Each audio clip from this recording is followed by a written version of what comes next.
Yo guys, what's up? So ngayon guys, nandito na naman tayo sa ating panibagong reaction video. At kung bago ka guys sa channel ko, ako nga pala si Jam. Yung mga ginagawa kong content is reaction video, dance choreography, travel vlogs, unboxing. But right now, we're on the series of reaction video. So yung next natin guys, na gagawa natin ng reaction video is suggested by Sir Dunggalo number 1. Bali ito yung comment niya guys.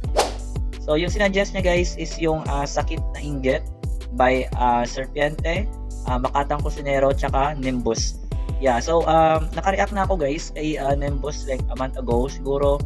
But this is my second time na nandito si Nimbus na sinuggest sa comment section. And also guys, this is one of our underrated mga rap artists sa Pinas.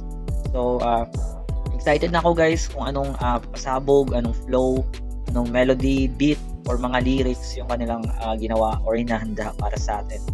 So yeah, I'm so excited for this guys at excited na din ba kayo? Huwag na natin itong patagalin guys, but bago ang lahat, kung bago ka sa channel ko, please don't forget to click the subscribe button at ring nyo rin yung bell para updated kayo sa lahat ng ipopost natin dito sa channel. So this is Sakit na Inggit by Serpiente, Makatang Kusinero, and Nimbus in 5, 4, 3, 2, 1, let's go! Let's go!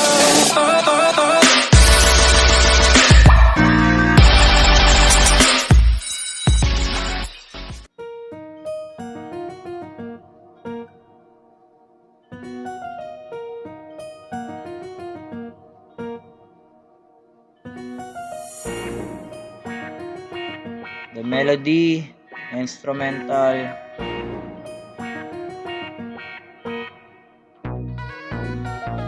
Pwede bang magkasa'kin tumikit? Kung meron kang sakit na inggit, mga mata mo na lang ay ipikit. Kung meron kang sakit na inggit, mga peke bawal sa'kin dumikit. Kung meron kang sakit na inggit, dahil meron kang sakit na inggit. Alam kong di ka aminado sa sarili mo, pero halatadong isa ka sa mga kritiko. Pwede mo ba tong suriin ang gitnang daliri ko? Kausapin mo ba di ka na punta sa landas na pinili mo? Sisihin mo sarili mo nang kakapuna. Ang tagal mo na di ka pa rin nakakauna. Samantalang yung mga bagito ay papunta na. Hindi ka ba nalulungkot, lahat iniwan ka na? Yan ang napapala ng taong laging nakabantay. Daig mo pa dumuti yung mga taga-barangay. Kaya pati pangarap mo ay di ka na inantay. Yan ang dulot ng negatibo, nakakatamlay. Ganyan na lang ba yung papel mo? Taga-subaybay at taga-puna ng mga Parang may kaboses siya na rapper. Di ka aabante yung minamaliit mo, singkikinang na ng diamante. Pwede bang magkasa'kin tumikit? Kung meron kang sakit na inggit, mga mata mo na lang ay ipikit. Pwede bang huwag ka sa aking tumabi kung meron kang sakit na inggit? Bawal sa'kin dumikit. Kung meron kang sakit na inggit, dahil meron kang sakit na inggit. Alam mo na marahil kung ano ang tema, siguro na masagap ng iyong antena. Total mahilig ka naman na umeksena, para bang sip-sip na kaklase ko sa eskwela. Laki ng iyong problema, ako lagi nasisilip. Kung inggit ka na ko ay mamatay ka kakaisip. Sa layo ko manganay ka sa aking kakatitig, sa lalim ko hindi mo ko magagawang masisid. Kaya bakit di mo na lang kasi tanggapin?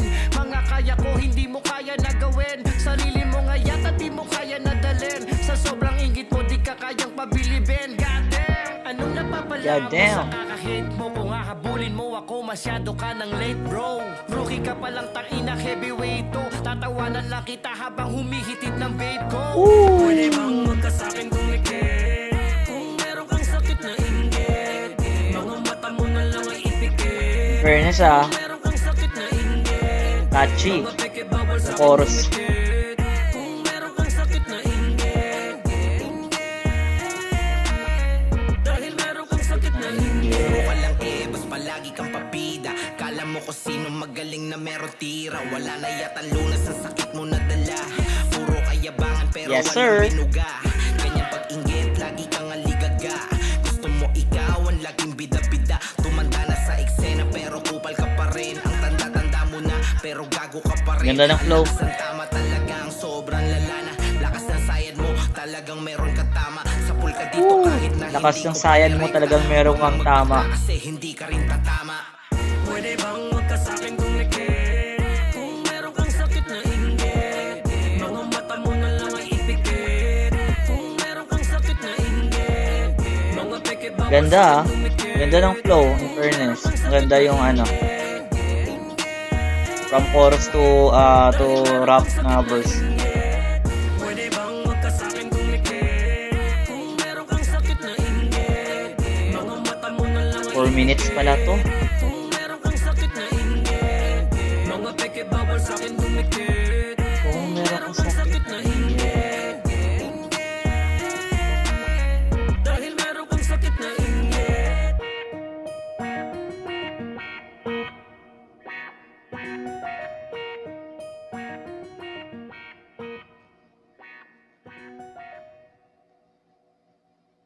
You know.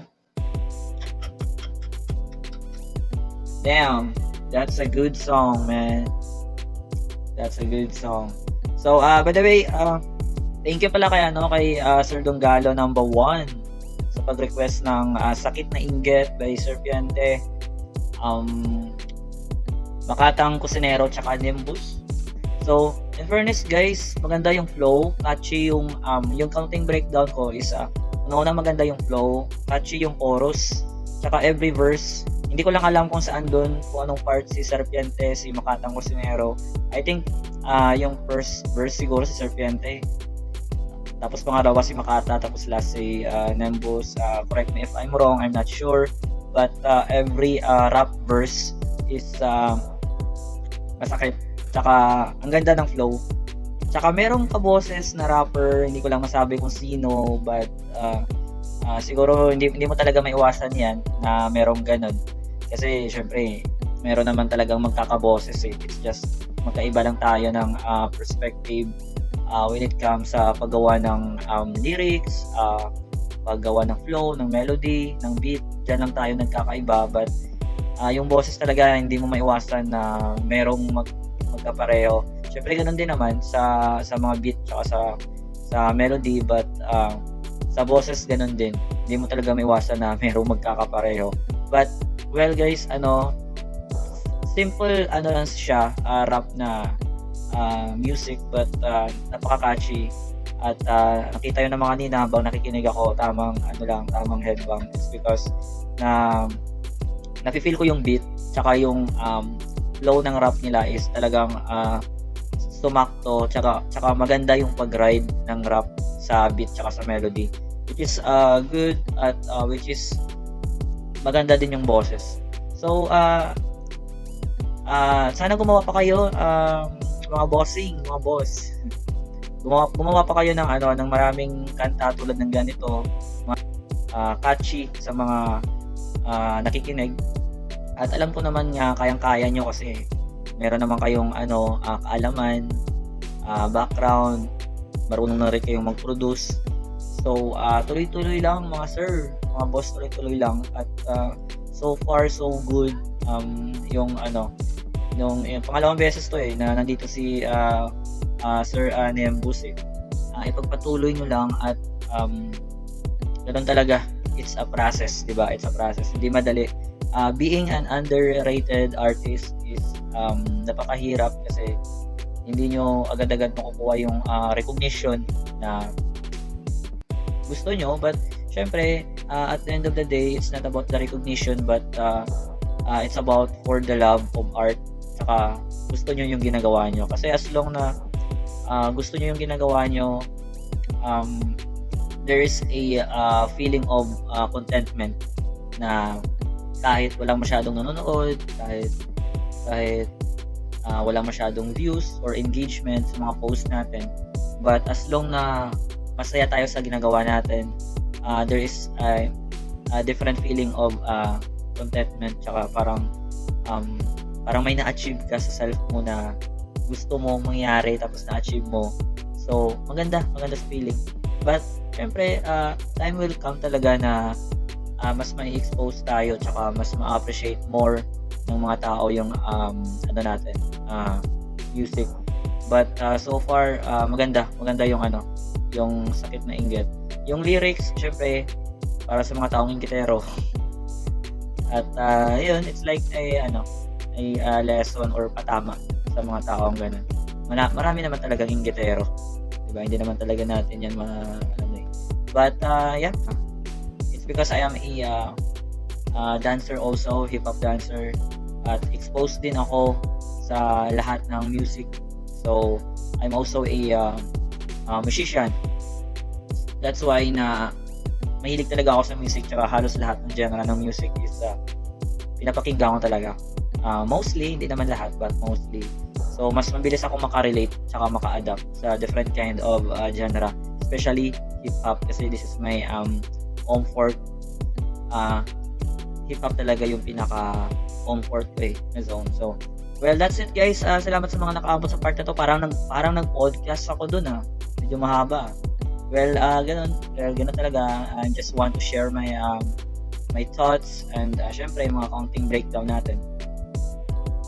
So yun guys, salamat sa mga nakaabot sa part na to, and I hope nagustuhan niyo yun. At shout out to Sir Donggalo ng Buwan sa pag-request. So yeah, that's it guys.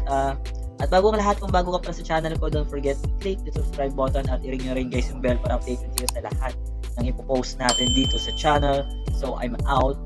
Peace, sheesh, and see ya. Let's go.